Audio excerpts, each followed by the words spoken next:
दोस्तों नमस्कार। VK knowledge electrical में आप सभी का स्वागत है। दोस्तों आज का अपना टॉपिक मैग्नेट का है और इस वीडियो में आपको चुंबक से संबंधित न्यूमेरिकल एमसीक्यू देखने को मिलेंगे। मैग्नेट पर आधारित जितने भी न्यूमेरिकल प्रश्न बनते हैं हमने इस वीडियो में देने की कोशिश की है। वैसे ये पेड टेस्ट सीरीज़ है दोस्तों, हमने पेड टेस्ट स्टार्ट कर रखे हैं और ये टेस्ट नंबर 32 यानी 32 है। यदि आपने टेस्ट ज्वाइन नहीं कर रखा तो इस वीडियो को कंप्लीट लास्ट तक ज़रूर देखना। आपको इस वीडियो में मैग्नेट से संबंधित 19 न्यूमेरिकल सीखने को मिलेंगे। प्रत्येक क्वेश्चन का हम डिटेल से आपको आंसर बताएंगे, फॉर्मूले सहित उत्तर बताएंगे। सभी क्वेश्चन को लास्ट तक आप ज़रूर देखना। यदि क्वेश्चन पसंद आ जाए तो वीडियो को लाइक कर देना और अपने दोस्तों को भी आगे इसे फॉरवर्ड ज़रूर कर देना। आप यदि चैनल पर नए आए हैं तो चैनल को सब्सक्राइब ज़रूर करें।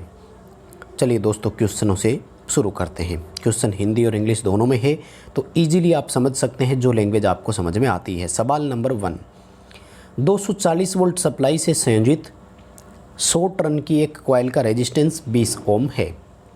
इसके द्वारा उत्पन्न चुंबक वाहक बल का मान क्या होगा? मैग्नेटोमोटिव फोर्स कैलकुलेट करना है। देखो मैग्नेटोमोटिव फोर्स के लिए फॉर्मूला होता है, आंसर इकाई से भी पता लग सकता है, एम्पियर टर्न दिया हुआ था यानी N इंटू आई इसके लिए फॉर्मूला होता है। MMF से इसको दर्शाते हैं। टर्न की संख्या देखो सीधे सीधे 100 दे रखी है लेकिन धारा का मान नहीं दे रखा। करंट की जगह हम V/R रख सकते हैं। हमें वोल्टेज और रेजिस्टेंस दोनों दिए हुए थे। देखिए वोल्टेज का मान दिया था 240 वोल्ट, रेजिस्टेंस का मान दिया था 20 ओम। जब आप कैलकुलेशन करेंगे तो ये उत्तर आएगा 12। 100 से जब इसको मल्टीप्लाई करेंगे तो 1200 एम्पियर टर्न आएगा। अपने क्वेश्चन का आंसर डी होगा 1200 एम्पियर टर्न। नेक्स्ट अपना क्वेश्चन है, 4 टन की एक कॉइल में यदि 8 वोल्ट प्रेरित हो तो धारा परिवर्तन की दर कितनी होगी? देखो दोस्तों फॉर्मूला क्या होता है, E बराबर N into difference in current upon difference in time. ये जो धारा के मान में परिवर्तन और परिवर्तन में लगा समय होता है, इसी को धारा परिवर्तन की दर कहा जाता है। Rate of current changes. जब ये कैलकुलेट करना है तो टर्न का आपको क्या करना था, वोल्टेज में भाग देना था, डिवाइड करना था। 8 वोल्ट EMF इंड्यूस हो रहा है, 4 उसमें टर्न है तो धारा का मान कितना हो गया, 2 एम्पियर प्रति सेकंड के हिसाब से।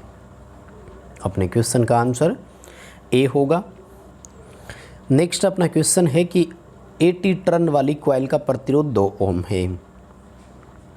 2400 एम्पियर टन हम इससे चुंबक वाहक बल उत्पन्न करवाना चाहते हैं।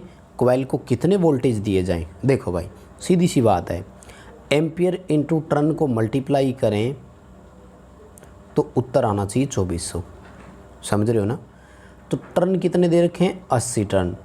टर्न का डिवाइड कर दो आप यहाँ से, अपने सामने उत्तर आ रहा है 30 एम्पियर धारा का।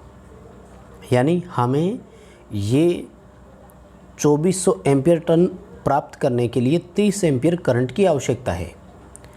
अब कॉइल में 2 ओम का प्रतिरोध है, 30 एम्पियर की धारा है, V बराबर I इंटू R हो जाएगा। जहाँ R 2 ओम दिया हुआ है, 30 एम्पियर की धारा हमने कैलकुलेट कर लिया। अपना आंसर C होगा 60 वोल्ट। 60 वोल्ट की हमें रिक्वायरमेंट होगी ताकि इसमें 30 एम्पियर धारा चले और N इंटू आई करेंगे तो उत्तर 2400 आ जाएगा। अगला अपना प्रश्न है, 0.5 मीटर लंबे चालक में 40 एम्पियर की धारा प्रवाहित हो रही है। इसे 8 टेस्ला के चुंबकीय क्षेत्र के लंबवत रखा गया। साथियों एक लाइन आपको यहाँ समझनी पड़ेगी। लंबवत को इंग्लिश में बोलते हैं परपेंडिकुलर। ये देखो यहाँ पर हमने दे भी दिया था। और वैसे आप वर्टिकल भी बोल सकते हो। और इसका जो मतलब होता है वो होता है 90 डिग्री। परपेंडिकुलर बोलते हैं दोनों एक दूसरे के समकोण पर हो, 90 डिग्री पर हो, ठीक है ना? तो चालक पर बल कैलकुलेट करना है। देखो लगने वाले बल की गणना करने के लिए फॉर्मूला होता है BLI sin फाई। देखो साइन 90 का मान 1 होता है, इसलिए लिखने की ज़रूरत ही नहीं है। बी, एल और आई इन तीनों को आप आपस में मल्टीप्लाई कर सकते थे। बी का मान है 0.8, आई का मान है 40 और लंबाई है 0.5। कर लीजिए आप कैलकुलेशन, कितना आएगा? ये आपका आएगा 20, और जब आप कैलकुलेशन करेंगे तो ये आ रहा है आपका 16 न्यूटन, राइट।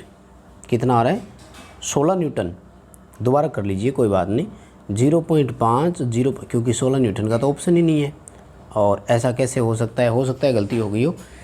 कर लीजिए कैलकुलेशन, कितना आएगा? देखिए इसको जब आप करेंगे तो ये आपका आएगा 8 5 40, राइट, 0.4 आएगा।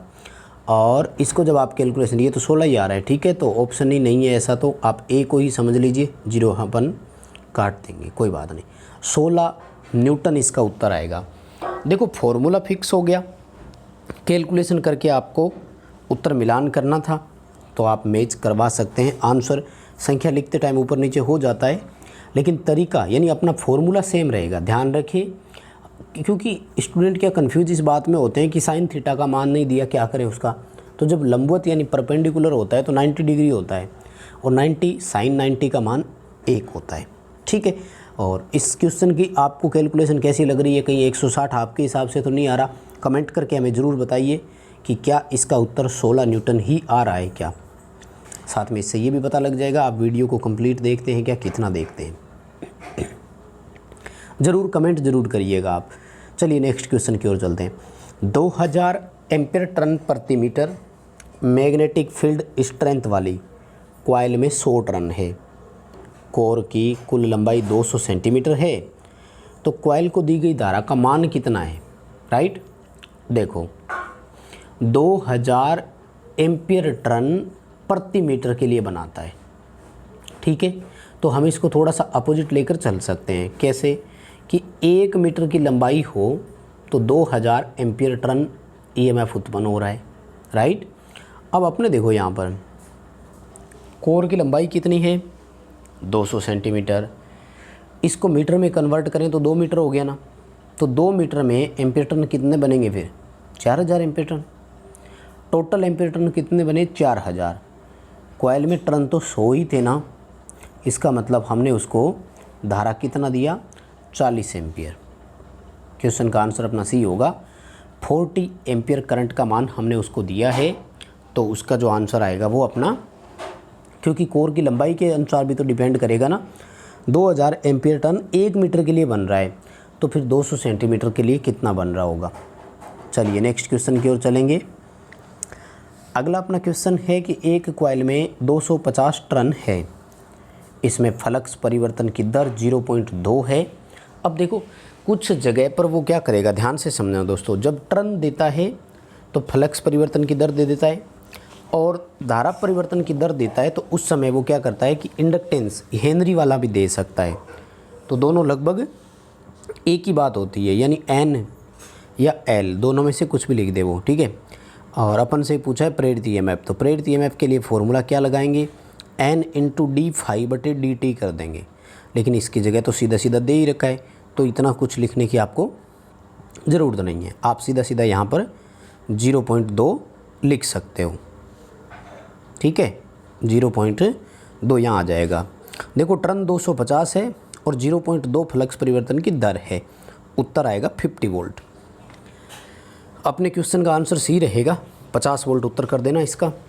और नेक्स्ट अपना क्वेश्चन है, सोलेनोइड में लोहे कोर का एरिया 40 वर्ग सेंटीमीटर है, फ्लक्स घनत्व का मान 0.4 टेस्ला है, कोर में उत्पन्न फ्लक्स कितना होगा। देखो फाई ज्ञात करना है, तो फाई बराबर क्या होता है? बी इंटू ए होता है, ध्यान रखना। फाई फ्लक्स बराबर क्या होता है? बी इंटू ए होता है। अब समस्या क्या होगी कि एरिया जो है ना, ये वर्ग सेंटीमीटर में दे दिया, जबकि ये वर्ग मीटर में होना चाहिए था, और कोई दिक्कत नहीं होगी। तो बी का मान है 0.4, ए का मान है 40 वर्ग सेंटीमीटर है। इसको जब वर्ग मीटर में कन्वर्ट करो तो 10,000 से भाग दे दिया करो, उत्तर आ जाएगा। अब आप आंसर करके देख लीजिए। इस पॉइंट को जब आप हटाएंगे तो ये 0 आपकी कट जाएगी। 16 बटे 1 2 3 4 इतना भाग दे रहे हैं, तो एक 0 ऊपर लगा दो, यानी 160 बटे 1000 बन रहा है। मेन से 160 मिली वेबर उत्तर आएगा इसका। ठीक है, क्वेश्चन का आंसर अपना बी होगा 160 मिली वेबर। कैलकुलेशन करना और मिलान करना आप अपने हिसाब से। चलिए नेक्स्ट क्वेश्चन की ओर चलेंगे। 0.8 मिली हेनरी इंडक्टेंस की कॉइल में 2 एम्पियर की धारा प्रवाहित हो रही थी और इस धारा की दिशा 0.4 सेकंड में बदल जाती है। यानी 2 एम्पियर धनात्मक थी तो 2 एम्पियर ऋणात्मक हो जाती है। प्रेरित ईएमएफ का मान कितना होगा? अब फॉर्मूला तो सेम है, लेकिन इस बार टर्न की जगह क्या लिख देंगे? इंडक्टेंस लिख देंगे। दूसरा, डिफरेंस इन करंट बटे डिफरेंस इन टाइम कर देंगे। फ्लक्स की जगह इस बार धारा लिखना है, टर्न की जगह इंडक्टेंस लिखना है, लगभग फॉर्मूला सेम है। धारा के मान में परिवर्तन कितना लिखोगे? यहाँ पर 4 एम्पियर आएगा, बस इसको ध्यान रखना, क्योंकि 2 एम्पियर धारा की दिशा थी, दिशा रिवर्स हो जाती है, तो वेरिएशन कितना आया? 4 एम्पियर का आया ना, क्योंकि 2 एम्पियर प्लस में थे, फिर 0 हुआ, फिर 2 एम्पियर माइनस में हुआ, तो 2 से 2 के बीच में डिफरेंस 4 का हो गया। 0.8 मिली हेनरी है, 1000 भाग में लगा देंगे। डिफरेंस इन करंट 4 एम्पियर का, उस परिवर्तन में लगा समय 0.4 सेकंड का, कर दीजिए कैलकुलेशन, उत्तर आ जाएगा। देखो कैसे आएगा, इस पॉइंट से ये पॉइंट कट जाएगा, 4 का भाग 4 में दे देंगे, 8 में 1000 का भाग दे रहे हैं तो 8 मिली वोल्ट उत्तर हो जाएगा। अपने क्वेश्चन का आंसर ए होगा 8 मिली वोल्ट। नेक्स्ट अपना क्वेश्चन है कि 20 टेस्ला के चुंबकीय क्षेत्र में रखे 2 मीटर लंबे चालक में प्रेरित ईएमएफ ज्ञात कीजिए यदि चालक और चुंबकीय क्षेत्र के बीच में कोण 30 डिग्री का हो। देखो फॉर्मूला होता है प्रेरित ईएमएफ के लिए BLV साइन थीटा। ठीक है, प्रेरित ईएमएफ पूछा है BLV साइन थीटा। यदि यांत्रिक बल पूछ लेता तो BLI साइन थीटा होता, और कहीं दिक्कत नहीं है। देखो B का मान है 20, लंबाई 2 मीटर, वेलोसिटी 5, साइन थीटा 30 डिग्री दे रखा है, और साइन 30 का मान होता है, ये भाई आपको याद रखना ही पड़ेगा। ठीक है, और साइन 30 की वैल्यू अगर आप देखते हैं तो 0.5 होती है। ठीक है, 0.5। तो कर दीजिए आप कैलकुलेशन और कर लीजिए अपना मिलान, यानी 20 × 2 × 5, तो ये हो गया 200, और इसको 0.5 से करोगे तो 100 वोल्ट उत्तर आएगा। अपने क्वेश्चन का आंसर ए होगा। अगला क्वेश्चन है कि 1 मीटर लंबी कोर पर प्रति सेंटीमीटर 5 टर्न है। देखो 1 मीटर का मतलब कितना हो गया? 100 सेंटीमीटर। 1 सेंटीमीटर पर 5 टर्न है, तो टोटल कितने हो गए? 500 टर्न।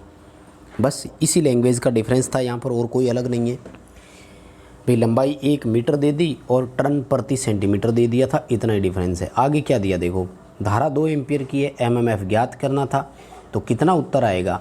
1000 एम्पियर टर्न आएगा ना भाई। एम्पियर इंटू टर्न करना है, तो देखो एम्पियर तो 2 एम्पियर सीधा सीधा दे रखा है, टर्न हमें समझना था। टर्न 1 सेंटीमीटर पर 5 टर्न है, तो 1 मीटर में कितने हो गए? 500 टर्न, तो 1000 उत्तर आ जाएगा, और अपने क्वेश्चन का आंसर ए होगा। अगला अपना क्वेश्चन है कि 5 वर्ग मीटर लोहे की कोर में 0.12 मिली वेबर का फ्लक्स उत्पन्न हो रहा है, फ्लक्स घनत्व की गणना करिए। देखो फ्लक्स घनत्व B बराबर होता है φ/A। ठीक है, और इस बार कहीं कोई दिक्कत भी नहीं है, क्योंकि फ्लक्स वेबर में और एरिया वर्ग मीटर में होता है। तो देखो फ्लक्स का मान है 0.12 मिली वेबर, राइट।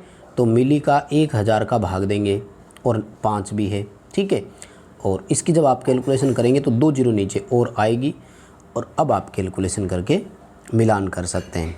जब आप इसका उत्तर का मिलान करेंगे तो ये अपना आंसर आएगा 24 माइक्रो टेस्ला। ठीक है, यानी 0.00 ऐसे करके आपका 24 टेस्ला उत्तर आएगा फ्लक्स घनत्व का। मिलान कर लेना, क्वेश्चन का आंसर ए आएगा। कमेंट करके ज़रूर बताइए क्या आपकी कैलकुलेशन भी प्रॉपर बैठ रही है।